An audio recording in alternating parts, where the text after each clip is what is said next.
Apareció ayer Álvaro Noboa.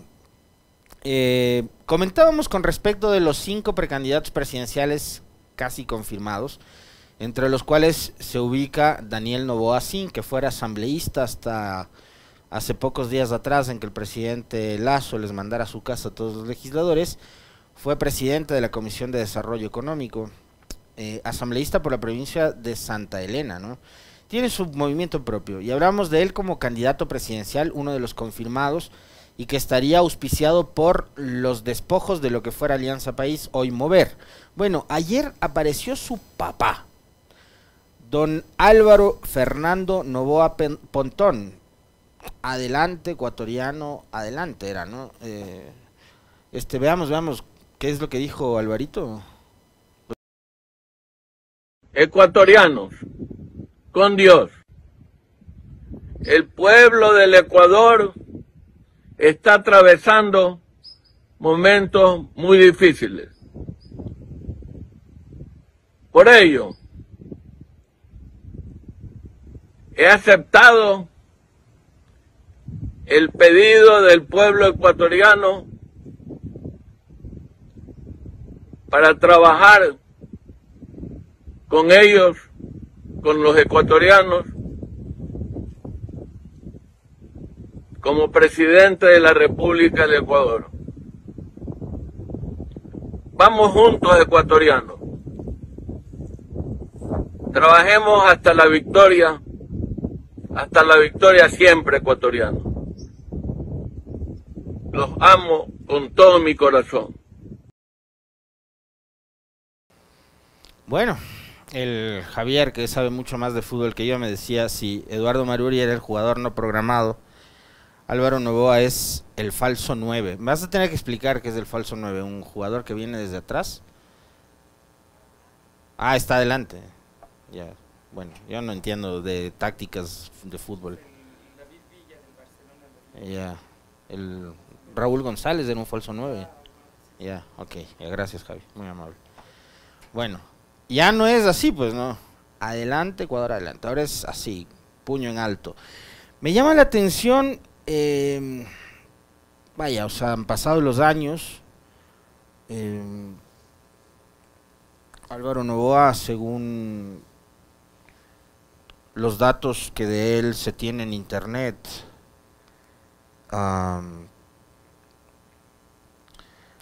nació en 1950, tiene 72 años. Alvarito, el hombre más rico del país.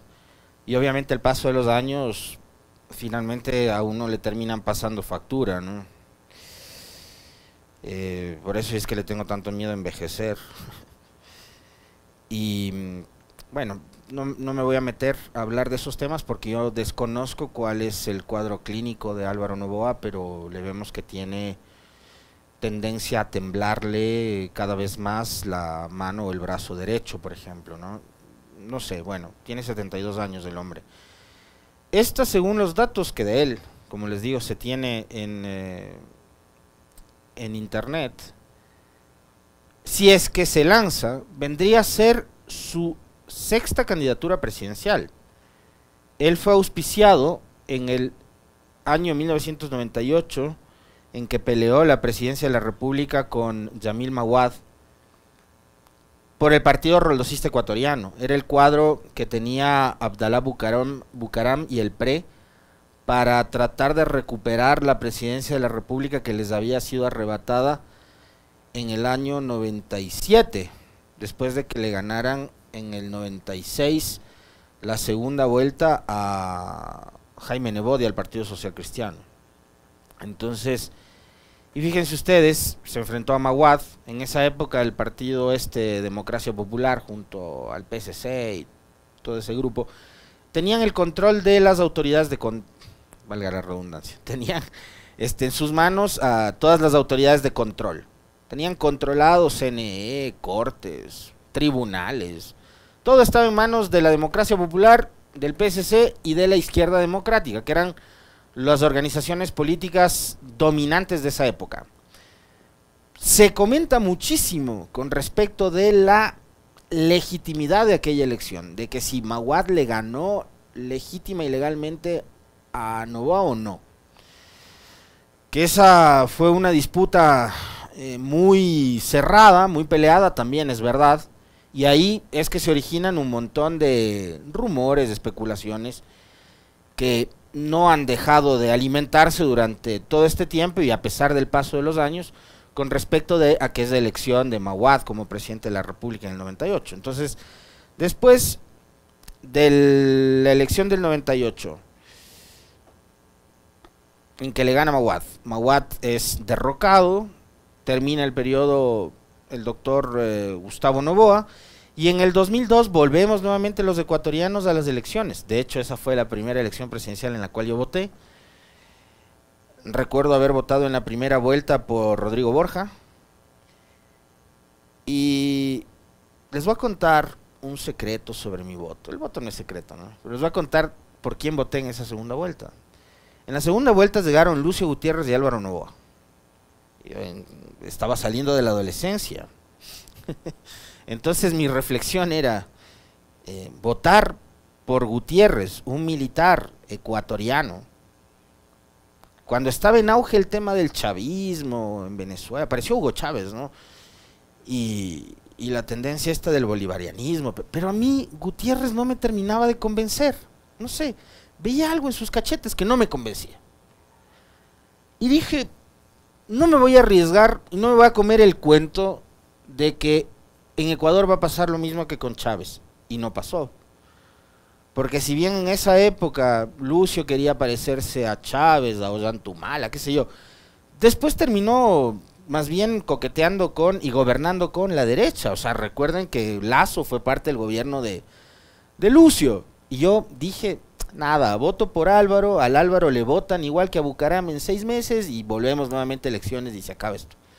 Esa era mi reflexión en aquellas épocas. Estaba saliendo de la adolescencia, les digo, estaba en los primeros años de universidad. Pero no me equivoqué, o sea, confiar en Lucio no podía, ¿no? Por más que se ponga el uniforme verde oliva y todo lo demás, no pude. Finalmente en esa elección del 2002 ganó Lucio. A Lucio en la revuelta de abril del 2005 le dijeron chao. Inconstitucionalmente, los asambleístas, bueno, diputados para la época reunidos en Ciespal, a quien la gente también fue a decirles que se vayan todos en las afueras de Ciespal, acá por la calle Diego de Almagro en Quito, decidieron destituirle por supuesto abandono del cargo cuando Lucio estaba muy cómodamente sentado en el solio presidencial en Carondelet. Pero como en esa época los mismos que hoy en día reclaman, ¿no?, el respeto a la ley, la constitución, hacían lo que les daba la gana. Así como cuando le sacaron a Bucaram declarándole loco. Socialcristianos, socialdemócratas, demócratas populares, los mismos que hoy gobiernan o cogobiernan. Los que hoy se las dan de grandes defensores de la Constitución y la democracia. Bueno, abril del 2005 a Lucio lo mandaron a volar, literalmente porque salió un helicóptero del palacio. Después, en el 2006, Noboa se vuelve a presentar ya con su organización política propia, ¿no?, el PRIAN, Partido Renovador Institucional Álvaro Noboa se iba a llamar. Le dijeron, no señor, no puede ponerle su nombre al partido. Bueno, póngale Acción Nacional, PRIAN, Partido Renovador Institucional, Acción Nacional. Se enfrentó a Correa, que se convirtió en la mega sorpresa de esa elección, porque recordarán ustedes que en la primera vuelta todas las expectativas estaban puestas en León Roldós, y Correa empieza esa carrera política con apenas 4%, cuando Roldós tenía el 22%, y bueno, después pasó lo que pasó. 2006, segunda vuelta, en noviembre, Correa gana la elección y Alvarito se queda nuevamente por fuera. Después, en el 2009, pero antes, en el 2007 o 2008, no me acuerdo en qué fecha exactamente fue, eso si me sabrán disculparme los que dicen que no escribo un guión. No, yo no escribo guiones para este comentario. Él se postuló para la Asamblea Constituyente de Montecristi, Y esa es la única elección que en sus 72 años de vida ha ganado Alvarito Noboa. Fue elegido asambleísta constituyente en Montecristi. Después renunció a su curul y se fue de Montecristi. Pero había sido elegido constituyente. Después, una vez que se aprobó la Constitución y que fuimos nuevamente a las urnas en 2009, se volvió a postular a Álvaro Noboa. Y después, en el 2013, cuando Correa ganó en primera vuelta, se volvió a postular a Álvaro Noboa. 5 veces. Esta vendría a ser la sexta. Pero habrá que ver por qué organización política es que Álvaro Noboa va a decidir correr en esta oportunidad. No tiene partido, pero un tipo como Álvaro Noboa, yo estoy seguro que los partidos le van a caer del cielo y le van a decir: Alvarito, aquí está nuestra organización política, venga, le acogemos, le recibimos con los brazos abiertos, etcétera, etcétera, pero eso sí, cáigase con tanto. Eso va a pasar y le van a llover los partidos políticos para que le auspicien. No solo, para que él pague no solo su campaña, sino la campaña de asambleístas, que como ayer les decía, no podemos perder de vista que vamos a elegir, aunque sean de transición, pero gobierno y asamblea. ¿Llama la atención? Sí, por supuesto que llama la atención, porque Daniel Noboa, su hijo, también se ha presentado y se ha postulado ya como uno de los candidatos presidenciales por el movimiento Mover. Lo que les decía yo hace un rato son los despojos de lo que en algún momento fue Alianza País. Ahora, la pregunta es, estos personajes, a ver, yo no voy a generalizar, y creo que en medio de todo este relajo al que nos ha invitado el gobierno de Lasso, una vez que ha decretado la muerte cruzada y que vamos a tener que elegir un gobierno de transición para lo que resta del periodo, insistiendo en el hecho de que ya tuvimos un gobierno de transición anterior, que fue el de Lenín Moreno, un periodo de transición que ha sido el gobierno de Lasso, fallido gobierno de Lasso, y vamos a tener un tercer gobierno de transición que nos llevará hacia el 2025. Seguramente habrá organizaciones políticas y actores políticos que ven en esta oportunidad o en esta elección la oportunidad para poder reencauzar el país, para tratar de devolvernos a los ecuatorianos la tranquilidad, la calma, la paz, y estarán pensando tal vez en un proyecto nacional, que no sea solamente, como nos pasó con el señor Lasso, el capricho de un multimillonario, en este caso de un banquero, de querer poner su cuadro en el Salón de los Presidentes, de viajar por todo el mundo para que me reciban los reyes de España, los de Inglaterra, etcétera, etcétera, durante el tiempo de vida que tenga mi gobierno, y después retirarme a mi casa llevándome la banda presidencial. Ahora hay que pensar que en juego están los destinos del país. Esto de verdad, ojalá y sea así. Yo estoy seguro que es así, que no todas las organizaciones políticas están viendo a esta elección como la oportunidad de ponerse la banda presidencial y colgar su cuadro en la pared. Pero me da la impresión de que cuando aparecen nombres y organizaciones políticas lanzando globos de ensayo como este, por ejemplo, el de Álvaro Noboa, el de su propio hijo, lo de Maruri, etcétera, etcétera, a mí me da la impresión de que no hay ese nivel de comprensión del momento político que está viviendo el país.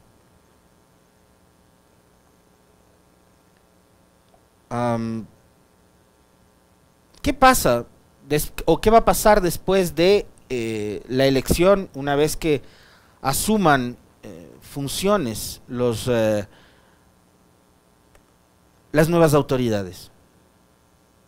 De paso, revisemos cómo está el calendario. ¿Qué les parece si hacemos un poco de memoria de cómo va el calendario electoral? Hasta el 10 de junio, las organizaciones políticas tienen que inscribir sus candidaturas: presidencia, vicepresidencia, asamblea, hasta el 10 de junio. Antes, tienen que llevar desde el 25 de mayo pasado hasta el 7 de junio el proceso de democracia interna, y esto bajo la atenta observación del CNE. Las primarias en este país son cualquier cosa menos un proceso serio de democracia a la interna, lamentablemente. Bien, estaremos entonces en campaña electoral del 8 al 17 de agosto. Los debates van a ser el domingo 13 de agosto. El jueves 17 de agosto, el sufragio de personas privadas de libertad, sin sentencia.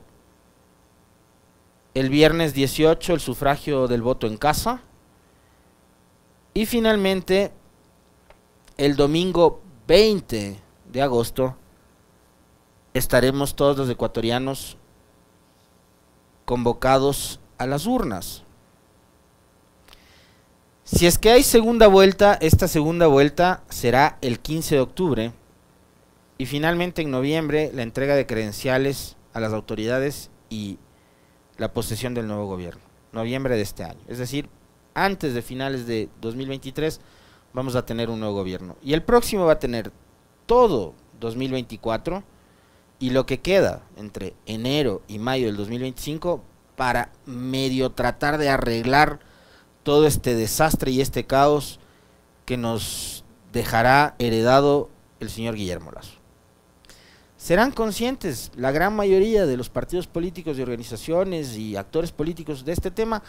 Yo espero, de verdad, anhelo que así sea, que sean conscientes de lo que van a heredar, de lo que a lo que se están metiendo. Que esta no es una aventura y que el país, como pasó con Quito y les decíamos nosotros con respecto del tema de la elección de autoridades seccionales, Quito ya no podía estar sujeta a más aventuras. Y ventajosamente en el caso del pueblo quiteño hubo una seria reflexión con respecto a la elección de la alcaldía y de la conformación del propio consejo. Y en el caso de Pichincha se ratificó lo mismo. En el caso de Ecuador pasa exactamente lo mismo. Y al país no da para más, o sea, para más aventuras, para más candidatos de TikToks, para más campañas que se resuelvan en redes sociales con alguna gracia como la de los zapatos rojos. Esta sobre todo, esta elección que es excepcional, que no estaba prevista, que no estaba dentro del calendario en términos normales, se viene a convertir en un momento decisivo para la historia de este país. Y al igual que las organizaciones políticas, los ciudadanos del Ecuador, ojalá estemos a la altura de las circunstancias. Porque las organizaciones políticas tienen en sus manos el proponernos candidatos que estén a la altura. Que no se repita lo que ha pasado con el gobierno de Lasso, que no se repita con lo que pasó con la asamblea de Yori, pero mucho de eso dependerá de a quienes las organizaciones políticas proponen como candidatos en sus listas. Y después dependerá, como siempre les digo yo, también de la corresponsabilidad que debemos tener nosotros los ciudadanos como electores. Bien, para cerrar, no voy a dejarte nuevamente con los archivos guardados, Javier Ojeda. ¿Estás por ahí? ¿Dónde está el Javier? Ah, está que se pasea, que hace relaciones sociales, que se siente a ¿dónde está el productor del noticiero? Que se siente, por favor, a ocuparse.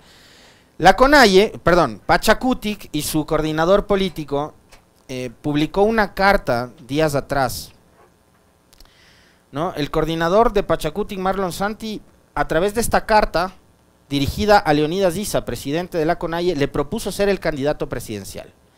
De frente le dijo Marlon Santi, ¿no? Usted, compañero Leonidas Issa, representa la posibilidad de esta doble respuesta, viene desde la movilización social y puede representarnos en la disputa por la presidencia de la República, pues cuenta con el reconocimiento tanto dentro del movimiento como en la sociedad, etcétera, etcétera, y le anima Marlon Santi a Leonidas Issa a ser candidato a la presidencia. Se reúne la CONAIE el fin de semana y Leonidas Issa le dice, ok, sí, está bien, vamos, yo puedo aceptar la candidatura presidencial si se cumplen ciertas condiciones mínimas.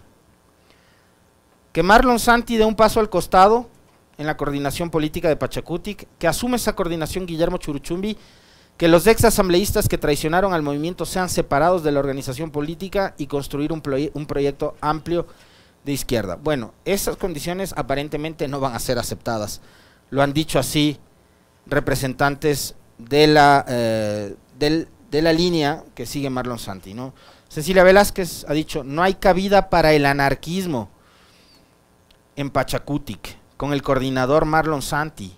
Listo, convocatoria, reglamento, padrones y calendario electoral, proceso interno.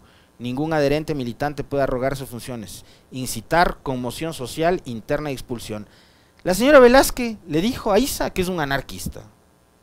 Entonces no va a haber cumplimiento de ese tipo de condiciones por, digamos, descuento. Entonces podemos llegar a la conclusión de que Leonidas Isa no va a ser candidato de Pachacutic si no se cumplen las condiciones que él ha planteado.